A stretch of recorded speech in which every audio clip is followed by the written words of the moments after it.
Hello, I'm Austin Wilson, co-portfolio manager at Hixon Zuercher Capital Management. And I'm Chase Rose, Associate Wealth Advisor here at Hixon Zuercher Capital Management, and we are here to provide you a markets and economic update for the month of December, looking back at November. Absolutely. So, as we always do, the markets. The market. So, if we recall last month, October was not good. The third quarter before that was not good, but November, we can breathe a sigh of relief. It was pretty good. How good, you might ask? How good? That's what I'm asking. The S&P 500 was up 7.79% in the month of November. The Dow was up 8.04%. The NASDAQ up 8.92%. Small caps up 8.34%. Developed international stocks, 7.46%. Emerging market stocks, 7.77%. And even bonds joined the rally, up 3.52%, but more on that soon. So overall, really, really good month. Great month. Great November. month. That's good to hear.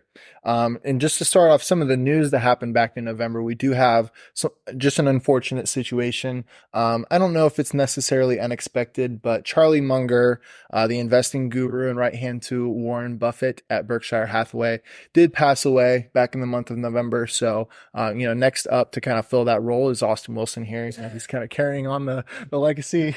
I'm a little bit further from 99 years old. Sure. We have a lot of time to make up for it. Charlie Munger was 99. He was 99 years old. I have seen some of his interviews, even really recently this year, and he was still with it all the way up till the very end. His so time was there. 99. It's a long life. Very long life, and what a legacy to leave. Absolutely. So inflation, we're going to talk about it again because we love talking about inflation. It resumed its downward trajectory after 3 months of slight increases, with headline CPI for October, which was released in November, coming in at 3.2% year over year. And if you take out food and energy, core CPI fell for the 7th straight month, and that was up 4% year over year. Both measures below expectations. So that means yields went lower, so that was really good for bonds. And that was actually favorable in general. So pretty good news for the bond market, good news for inflation, still higher than the Fed wants to see, but unfortunately, that's where we're at. Still, it's definitely improved from where we were seeing 9% in 2022. Absolutely. Continuing the good news for November. So Absolutely. That's good to hear. Next piece of news. So there was announced in November that there is a new cruise set to push off from Florida in 2024. What's that one about, Chase? The theme follows one of the most popular themes in 2023 so far, Taylor Swift. Yes, a Taylor Swift themed cruise will be setting off in 2024. Some would say she's in her cruise era. I would like to point out that Chase would know that. He's a bit of a Swiftie himself. Mild Swiftie. Have you booked tickets? Not yet. Okay. But it might happen. Yeah, it might happen. I don't know. It'll take some convincing. But, So speaking of bonds, which is what I talked about earlier, not Taylor Swift. Not Taylor Swift, no. The drop in yields was so prevalent that the price moved up. So bond yields and bonds prices move in inverse directions, but the 3.5% return for the U.S. aggregate bond index was the best monthly gain since the 1980s. Wow, that is crazy. So, and that actually helped a balanced or like a 60-40 portfolio, 60% equities, 40% bonds, actually have one of its best returns in 1 month in some time, and actually bonds helped out for once. So that was wonderful. It's good. Very optimistic news. It was optimistic. All right. In other news, no more Taylor Swift? Not Taylor Swift. Okay. I can promise you there will be no more Taylor Swift information. So a cop in Australia pulled a gun on his fellow officer who threatened to spoil the movie Maverick, or Top Gun Maverick. Ooh, good movie. He was released from the police force and sentenced to 100 hours of community service. While we certainly don't condone this type of behavior, this is a perfect opportunity to remind everyone to not be that person and spoil the movie for everyone else, because it can bring dire consequences. Don't bing that guy. Don't be that guy.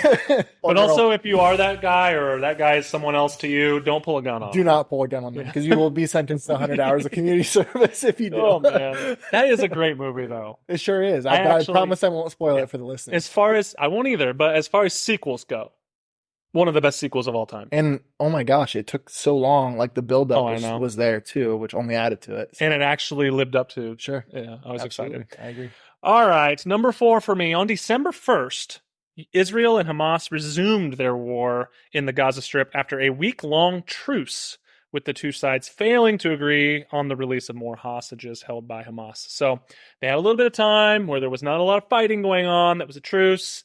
However, unfortunately, there were not more agreements to really extend the peace beyond that. So the fighting has resumed back there. So deeply saddened with the continued loss of life over there. But that's the situation over there. Sure.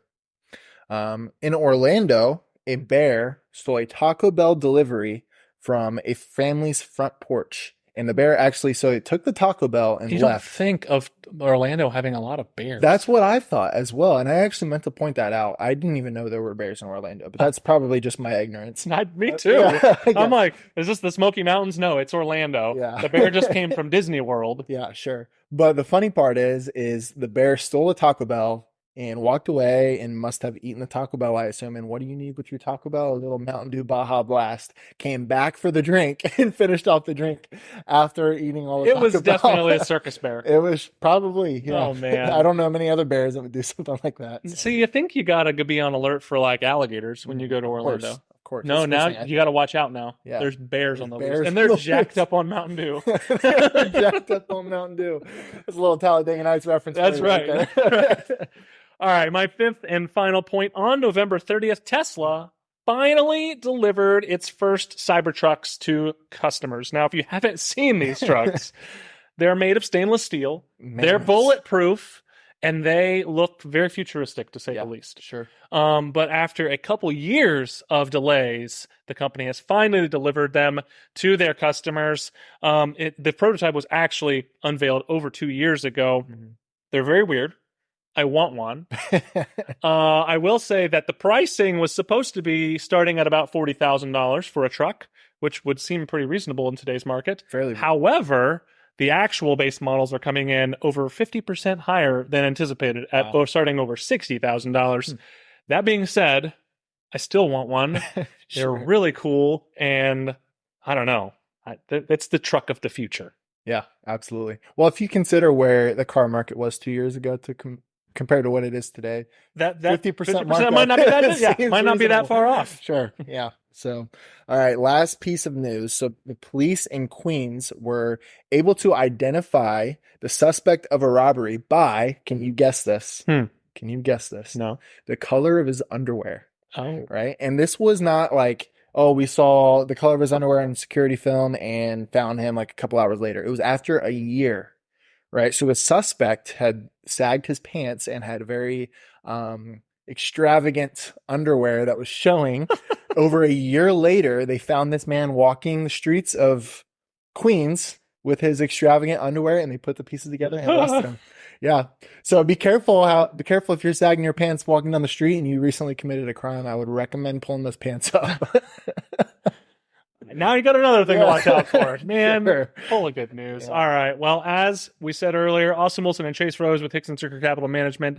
Thank you for being here. Thank you for listening to our update. Please remember, nothing we talked about is a recommendation, but if you have any questions about your financial situation, feel free to give us a call at 419-425-2400 or email us at hello@hzcapital.com.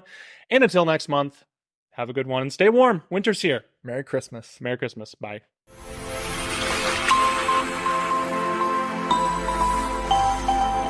Josh Robb and Austin Wilson work for Hixon Zuercher Capital Management. All opinions expressed by Josh, Austin, or any guests are solely their own opinions and do not reflect the opinions of Hixon Zuercher Capital Management. This is for informational purposes only and should not be relied upon for investment decisions. Clients of Hixon Zuercher Capital Management may maintain positions in the securities discussed. There is no guarantee that the statements, opinions, or forecasts provided herein will prove to be correct. Past performance may not be indicative of future results. Indices are not available for direct investment. Any investor who attempts to mimic the performance of an index would incur fees and expenses which would reduce returns. Securities investing involves risk, including the potential for loss of principal. There is no assurance that any investment plan or strategy will be successful.